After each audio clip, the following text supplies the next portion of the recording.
Good afternoon, everyone. Welcome to the At Research webinar for today. It's a pleasure to have so many of you from around Australia joining us. And of course, it's a great pleasure to be sharing more wonderful discussions about health services research with you.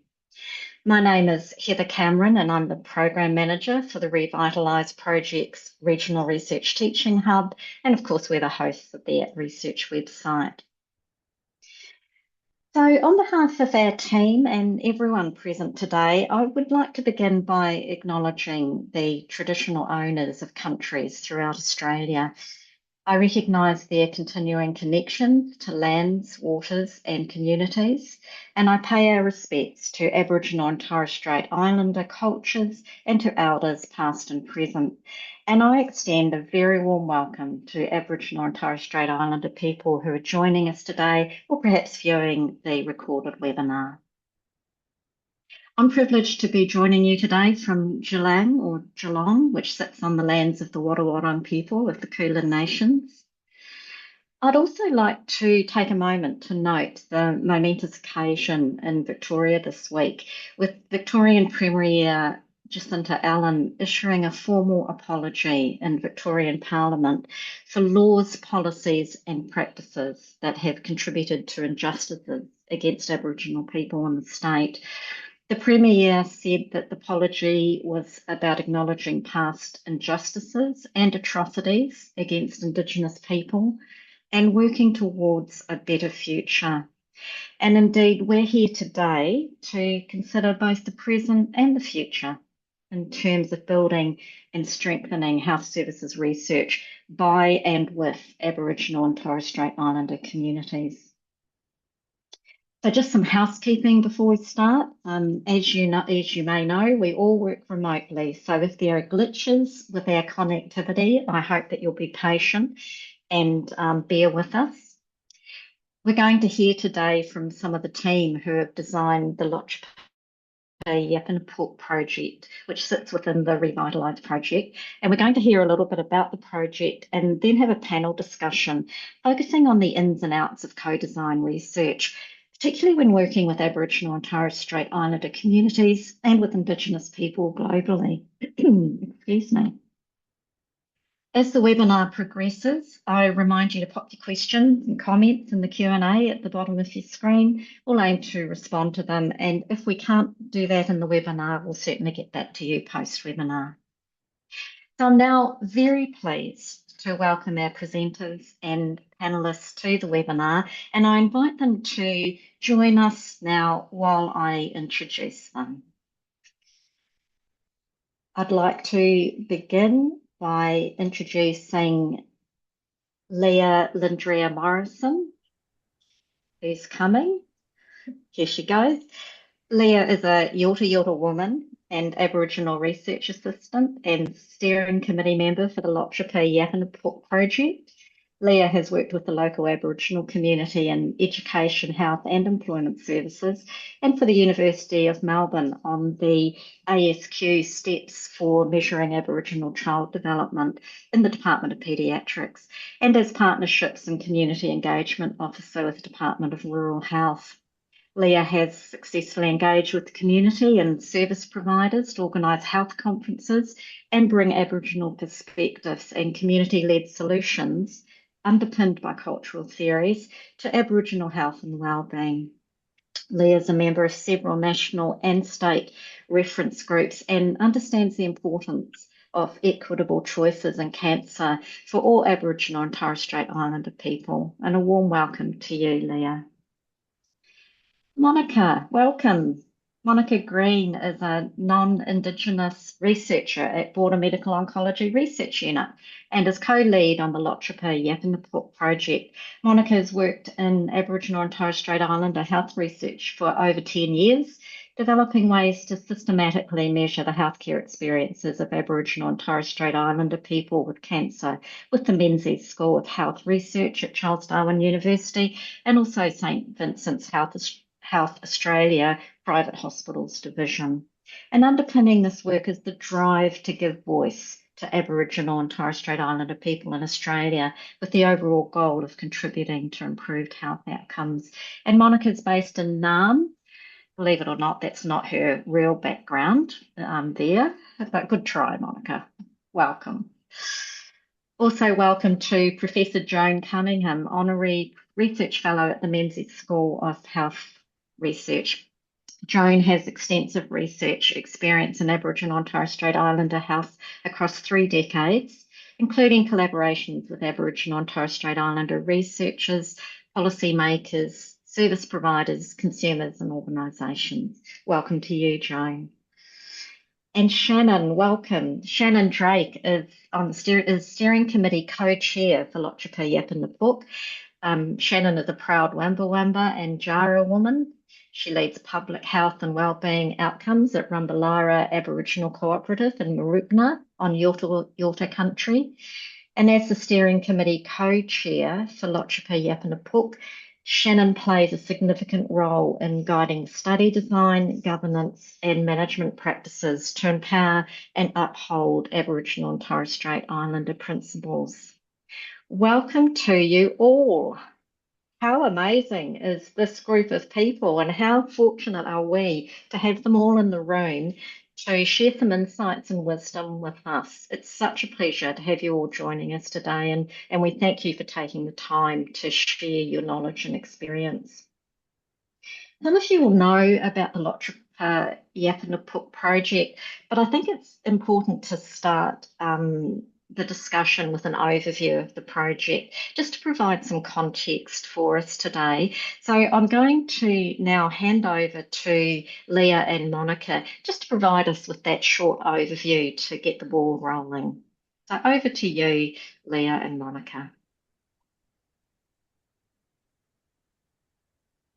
Thanks, Heather, for the introduction. So, Kopagaka, in Yorta language, that means welcome.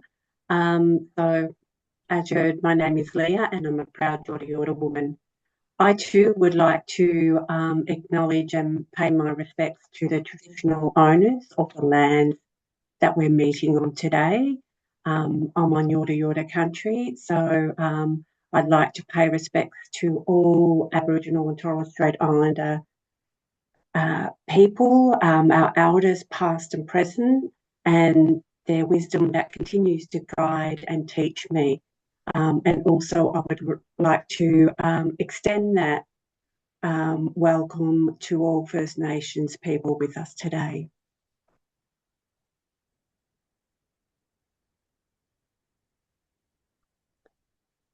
So we'd like to talk to you today about Lotjpa Yapaneyepuk, which is part of a revitalised project. Lotjpa Yapaneyepuk means talk together in Yorta language. The project is represented by this artwork and the accompanying story here, created by Jasmine Howell-Saunders, a Yorta and Jar Jar Wurrung woman. So Monica will give you some background and context to Lotjpa Yapaneyepuk. Thank you, Leah, and thanks also, Heather, for the introduction. Yes, I'm coming to you from Naarm today, and I'd like to acknowledge the Wurundjeri people of the Kulin Nation on whose land I work on, and I pay my respects to elders past and present. So I just wanted to set the scene a little bit for Lotjpa Yapaneyepuk. So we are part of the Revitalise project, which is funded by the Australian Government's Medical Research Future Fund. Revitalise is led by Border Medical Oncology Research Unit in Albury and encompasses 7 different initiatives designed to increase access to cancer clinical trials for people living in regional Victoria. So our stream, Lotjpa Yapaneyepuk, is a partnership between Goulburn Valley Health and Rumbalara Aboriginal Cooperative. Just for some context and some background, there were several pieces of background work that informed the direction of Lotjpa Yapaneyepuk, and there's references to these at the end of the slides. So examining clinical trial access for Aboriginal and Torres Strait Islander people was part of a desktop review commissioned by VACCHO in 2019.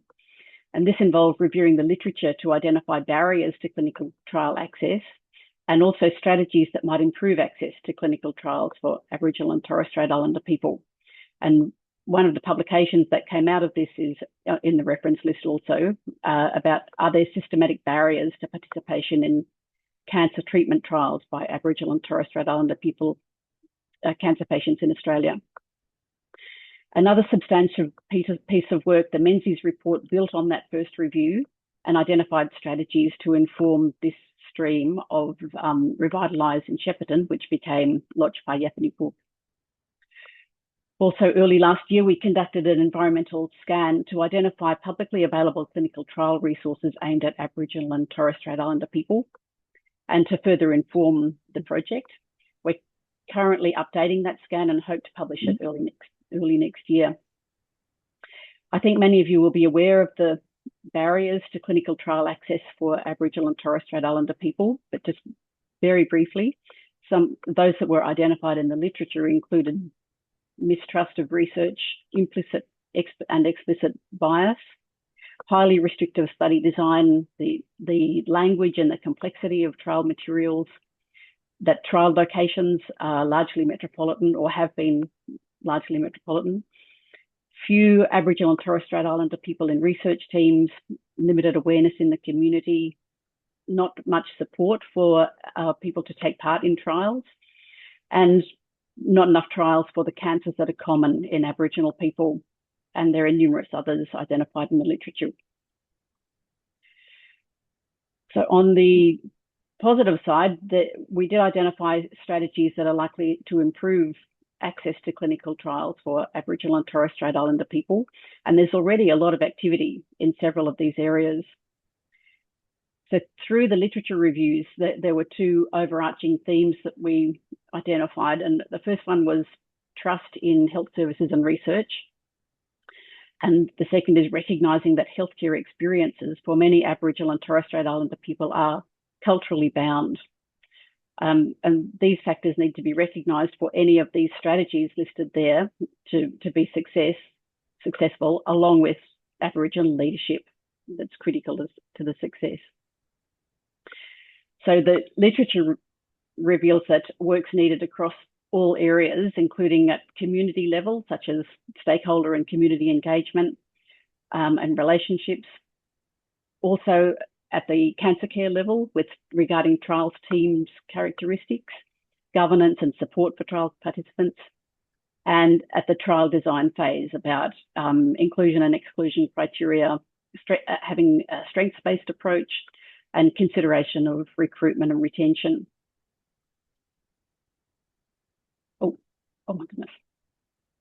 Sorry, I'm a bit wild with the mouse here.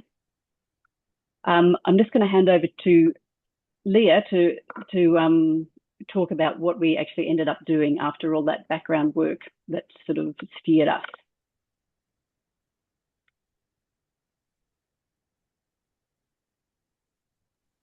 You're on mute, Leah. Apologies. That's fine. So what is Lotjpa Yapaneyepuk? It's a project that's working locally on Yorta Yorta country and surrounding areas with a big picture aim of improving access to cancer clinical trials for Aboriginal and Torres Strait Islander people. There are two components of Lotjpa Yapaneyepuk. Today we're focusing on the co-design of the culturally appropriate resources with and for community. We're at the final stages of developing clinical trial resources for Aboriginal and Torres Strait Islander people that we hope will be useful nationally. The second component is to talk with cancer health professionals about strategies to connect Aboriginal and Torres Strait Islander people to clinical trials and to promote the work, which is exactly what we're doing today. Lotjpa Yapaneyepuk is governed by a steering committee and advised by an Aboriginal advisory group.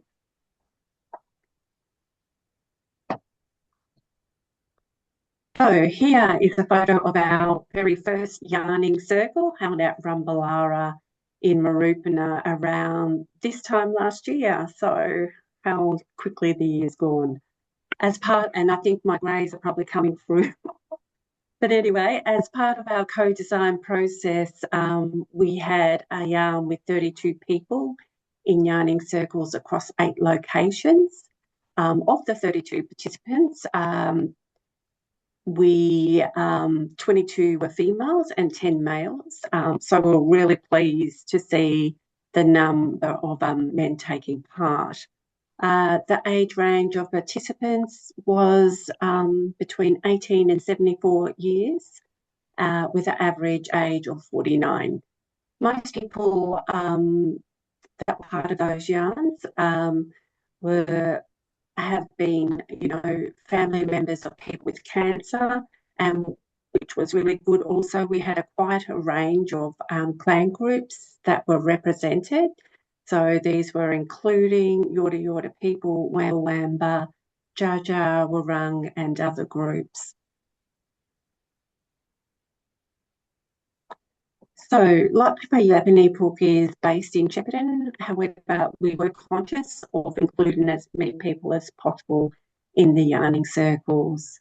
Here on the map, on the Yorta Yorta Nation map, the orange ribbons in the map indicate where yarning sessions have been held. Also, we've talked with many community organisations and health services in and around Shepparton to build community awareness and seek feedback about the project.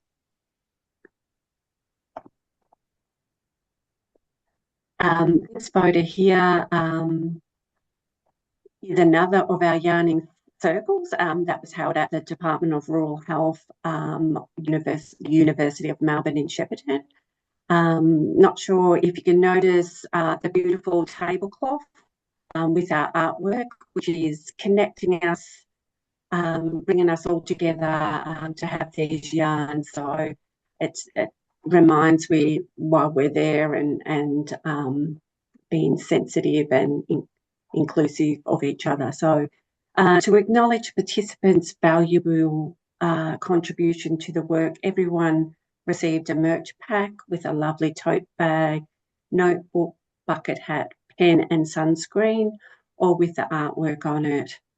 Everyone also received a supermarket gift card and a fuel card to ensure they were not out of pocket at all.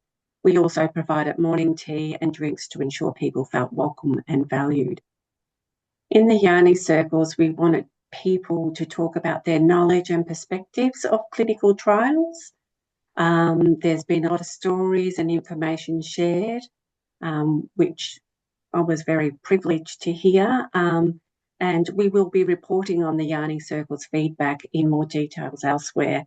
This slide is an initial summary of what community has told us about their understanding of clinical trials. So most participants in the yarning circles had very little knowledge about cancer clinical trials, though a few participants did have some understanding due to their own experience and or research. Several people said things like, if trials are a good thing and improve cancer outcomes, why don't we know about them? So now I'm going to hand you back over to Monica to talk about our work in relation to co-design principles. Thank you, Leah. So we'll talk about these principles in the context of Lotjpa in more detail in the Q&A, but I just wanted to show you these principles in case you're not aware of them. They're principles for co-design and best practice in health with First Nations Australians that have been developed and published by a large team. And again, the reference is at the end of the slides and on the screen there. So you know that we hear co-design around a lot, that word, and we're mindful of conducting this work as closely as we can to these co-design principles and endeavouring to be thoughtful about what aspects really are co-design and what might be co-design only in name. So part of our approach has been to regularly examine our project governance and our activities and check that they're being informed by these principles. And that the first one of which, First Nations leadership, which the overview is that authentic and appropriate First Nations leadership must be embedded within the co-design approach And this means from conception, extending through the project and beyond the completion of the project. For a culturally grounded approach, the overview is that the strength and diversity of First Nations culture must be reflected in the project and approach. And a continuous process of striving for cultural competency and self-reflection by non-Indigenous people involved in the project is essential. This has been very relevant to us. The expertise, experience, and time of First Nations people must be respected and recompensed to ensure equity for all involved. And we've endeavoured to weave that all the way through Lotjpa. Co-design projects must aim to serve First Nations Australians and communities above all else, so that the project conception, design, processes and outcomes provide timely, tangible and sustainable benefits that are valued by the community. And again, that's something that needs to be talked about in the very early stages of the project. Fostering and maintaining equitable and collaborative relationships between participants is central in driving effective co-design projects. And this involves communication channels and conflict resolution processes formulated by and with the community to maintain trust, and so that your partnerships are actually authentic. Transparency in all aspects of the co-design process is essential, and that accountability to First Nations leaders must be sort of embedded. And there are parts of Lotjpa where that's been a very valuable and important part of our processes. So I'll leave it there with describing those co-design principles, and as I said, we'll talk more of it in the Q&A and give actual examples. So what's next for Lotjpa Yapaneyepuk? After our yarning sessions and subsequent collaborative yarning sessions and liaison with other research groups, we're developing 3 videos. The first is an animated video addressing the question, what is a clinical trial? The second one is a community member talking about their lived experience of a cancer clinical trial. And the third one is community members guiding oncologists and other cancer health professionals to have a culturally responsive conversation about clinical trials with their Aboriginal and Torres Strait Islander patients. So I think we might finish there and first of all acknowledge our the Aboriginal and Torres Strait Islander people who supported this project in a range of ways, by taking part in yarning sessions or the collaborative yarning sessions, by being part of the Aboriginal Advisory Group and the steering committee, or simply spreading the word about the work. And also obviously acknowledge that BMO Revitalise team and our partners, Rambalara, Bacho, Goulburn Valley Health and the MRFF, the funding body. So Heather, I might hand over to you. I'll stop sharing. Yes. Thank you.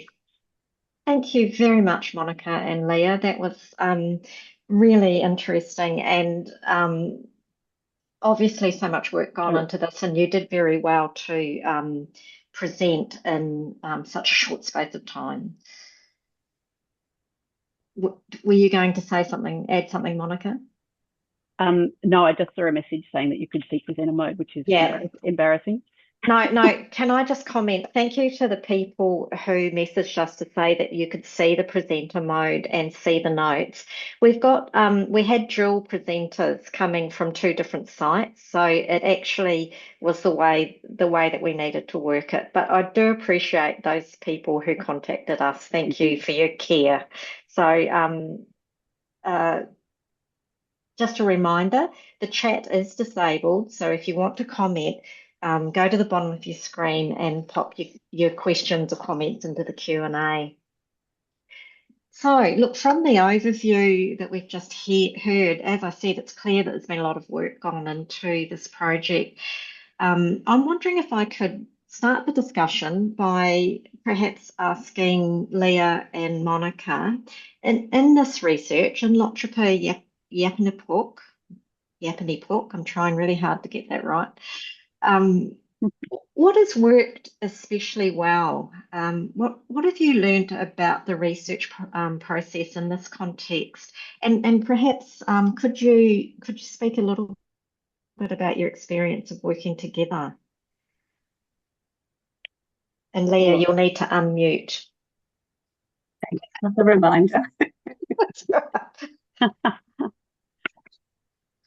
I don't know. Did you want to go first, Monica, or? All right, I'm happy to kick off, Leah. Okay. Look, I think it's important to recognise that Lotjpa Yapaneyepuk didn't get it right in the beginning. It's ideally you'd have the process right and the team and everything all in place at the start, but we started without project staff. We started with a steering committee, and it just took a while for people, first of all, to notice, actually, this really isn't working and we're not making much progress. And then for that to be called out, and it took steering committee members who are Aboriginal people to say, listen, no, this isn't working and we're not getting anywhere. So the steering committee acknowledged that and asked, okay, what can we change? How can the processes change? And that was taken on board. One of the big changes was having an Aboriginal person chair the steering committee meetings so that they were run in a way that people were comfortable, and it was quite clear. Body language changed, consumer reps were comfortable and, spoke out. We got a project team in place, and then we were sort of off and running. I'm going to hand over. Okay, sorry, yeah. So I'll probably just add a little bit to that one, is that I think what really worked well too, and, is that coming face to face, and I know that, not everybody can always be in a room together, but I think the good thing for us, the majority of Aboriginal people could, and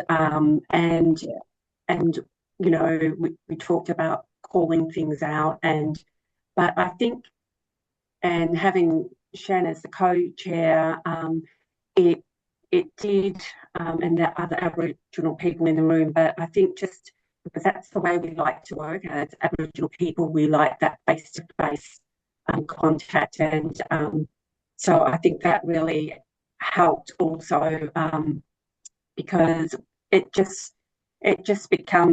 it was a meeting without it being a meeting. It was like ways of yarning, like, you've got things that you might want to go through. So not that you want to go, you have to go through. But so yeah, so I think that also helped. And also, I guess the other part that I probably wanted to talk about is, we spoke about research process in general, about how, non-Indigenous ways of research is, I think learning the importance of, openness and curiosity, the openness to thinking in different ways and moving away from the usual way of research practices, which, with the flexibility, self-reflection, were seen as required. And, normally the research is driven by not always, but a non-Indigenous investigator, and it's driven rather priority. And I think mainstream works like that, where Aboriginal people don't tend to work like that. So making community part of the research project, which I think really worked well. And when I talk about this part, I think about the community members that came along and were part of the steering committee and the advisory group, and they were, being heard, being listened, and being part of those decisions where, leading to outcomes that were important for Aboriginal community members. And it's a need for, recognise the need of it in our community. So, yeah. And, the cultural component, the importance to community, cultural governance through the whole project. But also somebody mentioned, Joan, about the importance of humility and recognising and respecting cultural wisdom and authority through the process. Yeah.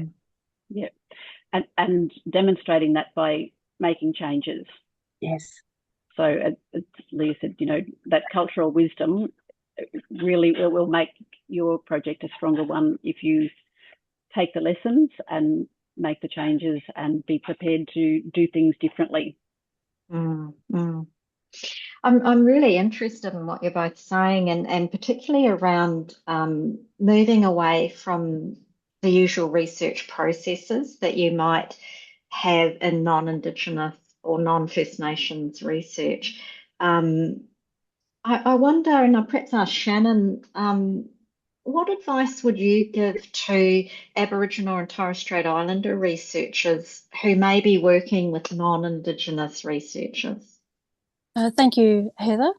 I just want to firstly start by acknowledging that the wisdom that I'm sharing today is on from the legacy of our ancestors and the generation of knowledge and wisdom that they forged us. I'm able to then articulate that today. So it's grounded on country and on wisdom. So I'd really like to start with talking about cultural authority. So what I mean by that is it's important that as community members, when I'm speaking to community members working in this sort of space, that we are the experts. And it's important, to acknowledge that formal qualifications isn't as important as what our generational knowledge and wisdom is. So our culture, it's grounded in our own ways of doing things and being and knowing, and it's really important that that's not minimised. We shouldn't be apologising for that. It's really strength based. And it's important that we acknowledge that it shouldn't be seen as less than, that it's not a Western framework. It's really culturally grounded. So I think that's at the forefront of any conversations that need to be had. Also, in saying that, I think it's really important to acknowledge that the respect that the duality of what we do as First Nations people, as researchers, that we obviously have responsibility to the research project, but we have a higher authority that we need to then be guided by with community. So it's our elders, our wisdom, our families, our country, it's our cultural accountability. So that's what will shape how we do the work. It's not the research project itself, because we are accountable back to community and the outcomes that holds within that. So it's really important for non-Indigenous colleagues to really understand the difference with First Nations people and those that are non-Indigenous, that it's not an option for us. It's really our foundation. It's our core on how we do business. And it also, touching on some of the stuff that Monica and Leah said, it's really important that if it doesn't feel culturally safe, that we pause and we reflect on that, and we can say no. And it's okay to do that. Also want to just sort of also touch on in regards to cultural and emotional, the heaviness of that with First Nations people. So for us, we need to make sure the experience is uplifting, it's transitional, builds on relationships, and that we shouldn't be just the only ones that carry that. That it's really important that there's an understanding with that non-Indigenous researchers, they're just as responsible to step up and just make sure that responsibility is shared. And you need to be part of a team. And also I'd like to unpack a little bit that the First Nations people, we're not a cultural service desk, that you can kind of just tap into. It really needs to be a shared responsibility. Yeah. Another thought also is just in regards to, like Leah was saying, it's important that our voice is heard and we do it with confidence and respect. So as First Nations people, that's within our nature to do that, to be respectful. We're walking on lands of our ancestors, and we really need to honour that and share that wisdom. But at the same time, we don't want to shrink within ourselves. We don't want to accept or let anything that undermines the cultural governance, of any project. So it's okay to speak up, and it's okay to be firm about it, and we'll always do that in a respectful way, and grounding that, and also just making sure that there's genuine respect with the leadership group, that you're working with people, First Nations people who have a lot of knowledge. We are genuine when we're coming within community, and we're sharing our priorities, and we want to make sure that non-Indigenous researchers don't see that as just ticking a partnership box, that I'm going to tick this box and I'm going to work with Aboriginal people, but I'm not going to take any accountability or responsibility. I'm just going to leave that to the First Nations sort of people just to hold that. The other thing also just wanted to, like we've expressed, that the key to all of the success is making sure you reflect on the learnings, and you're able to be fluid across that. As First Nations people, we're able to adapt. We're able to really hone into that, but also have protective mechanisms for ourselves as Aboriginal researchers. That we put a structure around ourselves, and support each other and follow cultural protocols. And then if there's any time that there needs to be some cultural priorities or redirecting, because that's what our elders and that's what our community is saying, we'll certainly do that. But again, from a strength-based approach. But also for ourselves, it's really important that we have cultural mentors as a collective. It can be academics, it can be cultural leaders, it can be cultural researchers, whatever the mechanisms that you feel safe to be able to have those sort of conversations. It's important to support yourself within that sort of space, because we need to care for ourselves, we need to care for country, and we need to be able to advocate, because like I said, it's we're advocating for a number of people, and we're holding that cultural wisdom during that sort of time. And I think the other thing is also, a lot of the work that we do is very much trauma informed. So a lot of us are working within our own communities, our own families, our own histories, and that can be quite heavy. That we're carrying this information, and we're holding it on our shoulders to transform research in that sort of space. So, but it's really important that we do that self-care. And our workplaces, our colleagues, anyone that's working in that sort of space needs to understand that it's often different for First Nations people, based on some of the stuff I've just said, explained as well. And it's really important to be able to take the time just to, like I said, to pause, reflect. There is no pressure time. We're working in Koori way. Like, it's really important that we're grounded in that, because our community obligation is vastly different, and just being mindful when we're doing grant deadlines, and the deadlines for grant applications and all those sort of bits and pieces. It's very different within community. We're very community driven, so we need to take the time to reflect, and we need to take the time to yarn. We need to have the time to really explore any of the issues that are going on there. So we can't rush that. It's it's in essence of who we are and what we do, and it's a generational impact that often we're trying to layer in within some of this research principles.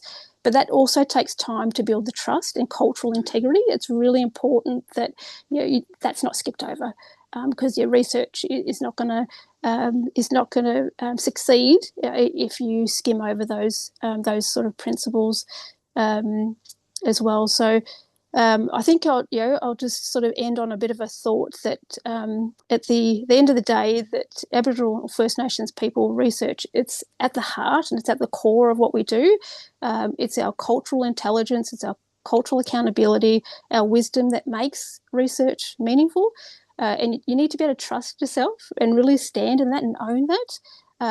Like I said, this is generational wisdom that we're able to impart onto this, and it's a legacy that we're leaving behind. But it's to make sure there's really strong partnerships, and then we're honouring our ancestors and honouring our community, and it's okay to demand that we're walking on this country, we're researching on this country, but it's led by First Nations principles. So I'll leave it as that, Heather. Wow. I've got so much going ping, ping, ping in my head, but then there's this other part of me that's just taking a very deep breath and just thinking, I'm in awe of the wisdom that you've just imparted and the sense that it's coming, as you say, from generational wisdom that you've spoken, people. Wisdom has spoken through you, Shannon, and I'm going to have to go back and watch the recording and actually take all that in, because I feel like I've given you this much time and I actually need to give you that much. Thank you so much. You've touched on some really important things that I, as a non-Indigenous researcher, really need to hear. And I'm wondering if I can go to Joan and ask you, in your 3 decades of experience as a researcher, what are the key messages that us non-Indigenous researchers need to know about working with Aboriginal and Torres Strait Islander people and their communities in a research context?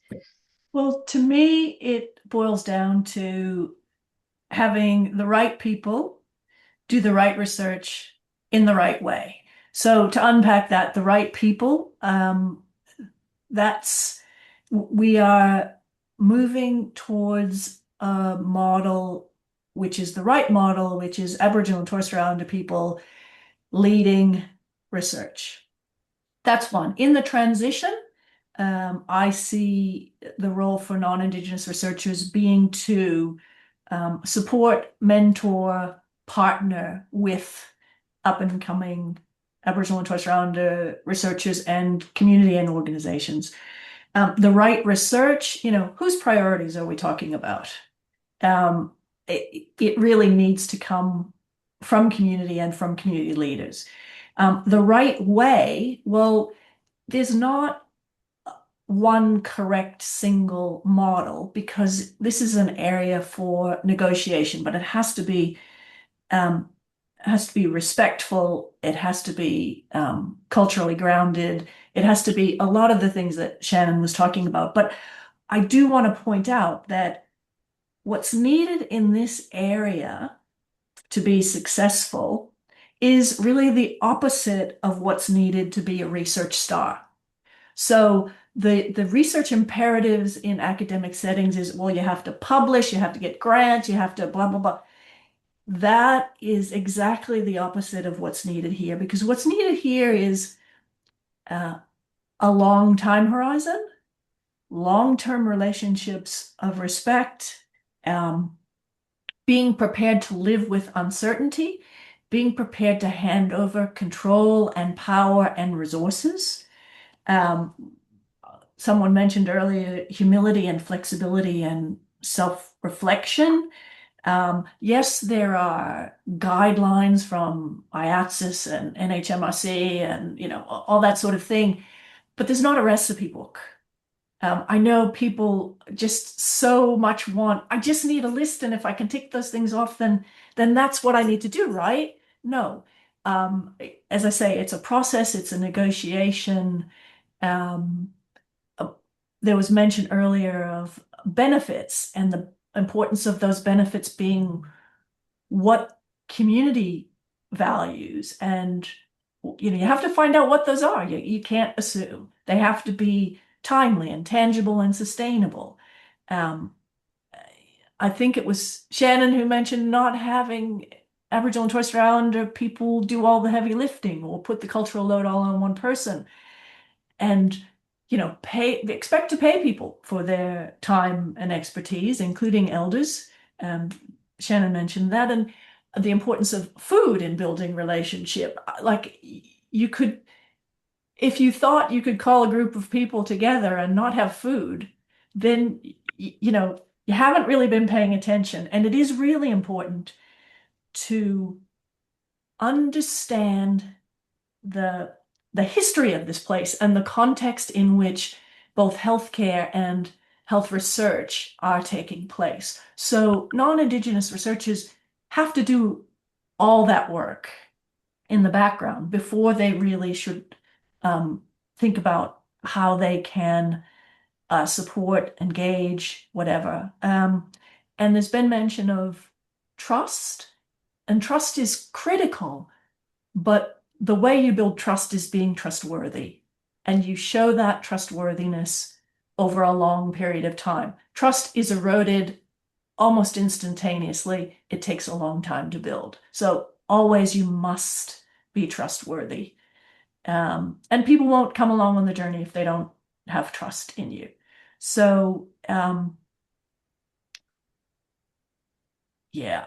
another thing that in the transition is important is, I mentioned supporting up and coming researchers. Well, having professional development as part of the work, that could be partnering with other institutions to get formal credentials. It could be something else though. And again, that's what benefits are valued by the people that you're wanting to provide the benefit to. So that might be an academic degree, but it might not. It might be a different set of skills that that person wants to shore up or develop or get credentials for. But again, that's a negotiation. It's a discussion. It's a relationship. So again, for me, right people doing the right research in the right way. I'll just hand it over to anyone else if they. Any comments from anyone else? I probably wanted to add also, there's cultural limitations that prevent non-Aboriginal people from being able to connect with community in an effective and culturally way. I just wanted to add that to the mix about, so Aboriginal, researchers. So, so there is limitations at what a non-Aboriginal person can do, and that's side with connecting well with community. So it's knowing the community, being in the community. I'd also like to just sort of add, just another thought as well, on what everyone's basically said throughout, but it's making sure that you're someone that can be really trusted within community, because like I said, it does take time to do that. Don't think you're going to be able to do that overnight. Don't think because you're partnering with an Aboriginal organisation or a researcher that will be embedded straight away. But I think it's really also important to think about it in a really simple term, that you walk with us and not ahead of us. It's really, I think that's probably the simplest way that I can sort of articulate that that's the most powerful thing if you're thinking to working in this sort of space, that it needs to have that cultural grounding, the cultural authority, also leveraging off what Leah was saying. Sometimes when we're sharing some information, there's some cultural protocols that we're limitations for us as well as First Nations people, that if I'm going to share something, I have to get permission from the elders. I can't just share that knowledge and wisdom. It's not sometimes it's not. We need to keep some of those cultural things within our cultural families and that sort of stuff. So, sort of being mindful is that, you may want to ask more questions and you may wish to sort of explore some other stuff. But sometimes, I don't have the permission from the elders from the community that I'm from. So I'll kind of might just slow it down a little bit and say, no, we need to pause here. Let's take some time and let's honour our elders and our ancestors. And is that something we truly want to share, or do we want to keep that within our cultural networks and contacts and information? So I think that's another key thing to think about. Mm. And goodness, that really speaks to something that Joan said about the usual research process, the non-Indigenous research approach, where everything is timelined and I guess it would be easy for a non-Indigenous researcher to think that when the Aboriginal or Torres Strait Islander participants aren't sharing something with them, that they're doing so out of making an assumption that they're doing so for a particular reason, when in fact you're doing it for a very culturally relevant and important reason. So this is where the understanding is really important, isn't it? To be able, for me, I know, to be able to get my head around why something may be unfolding the way it is, or why something might not be moving. It might feel to me like it's not moving, but in fact it is. It's just in a different way that I perhaps don't understand. Some of the things that I'm really picking up today are about respect and trust and patience, about authentic engagement. One of the questions we've got in the Q&A is speaking to some of this. Lucille's asking, if you go right to the beginning with a new project, how do non-Indigenous researchers respectfully find and approach communities to ensure that everyone moves with a common purpose? I'm just going to throw it open to all of you. You choose who wants to respond to that.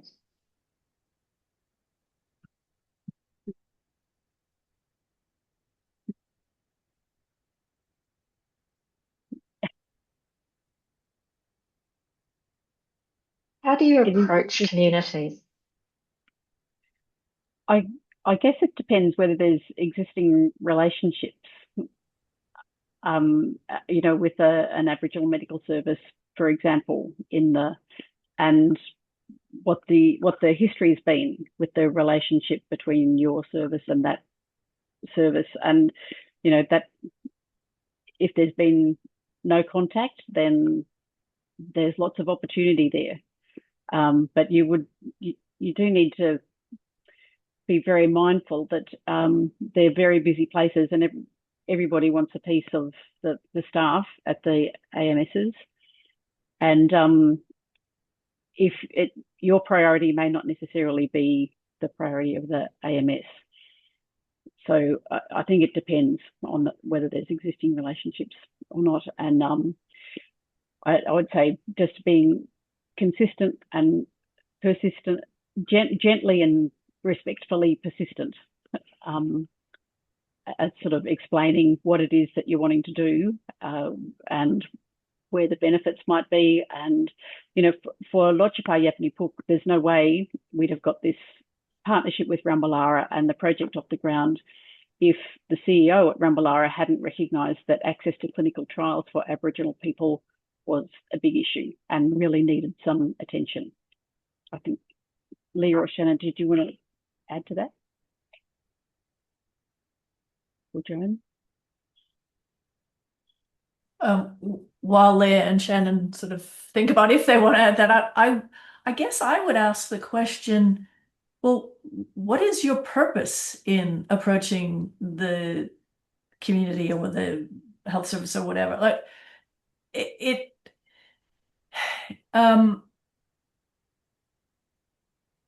have you just found out about a grant that's due in a month and you think this would be a great idea? Well, you press the wrong answer button there. Is it that you think that there is something useful that you could do or provide or whatever.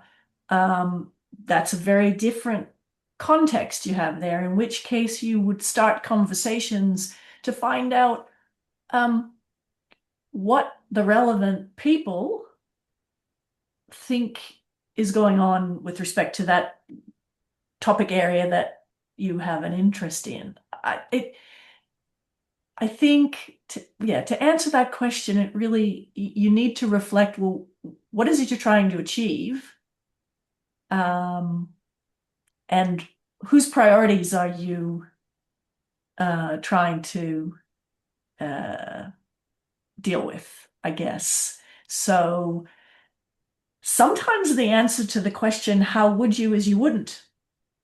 Because it's, if it's all about,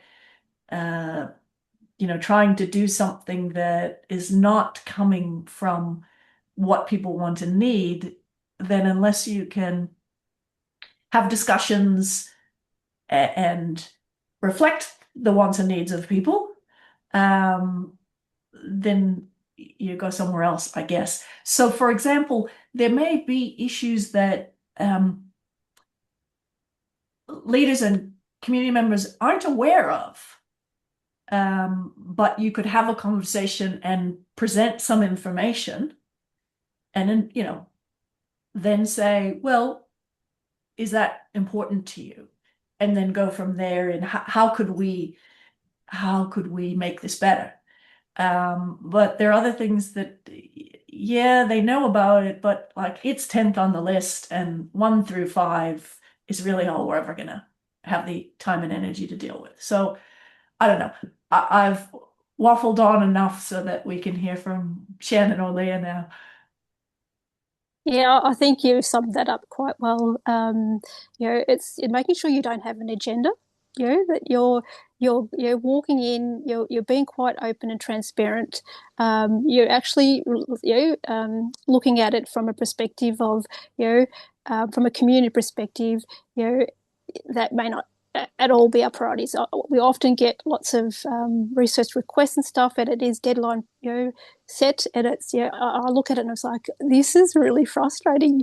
You're asking something of us, but there isn't that shared duality. There isn't a way of saying this is something that's of interest. For example, what we did with the Lotjpa Yapaneyepuk, it was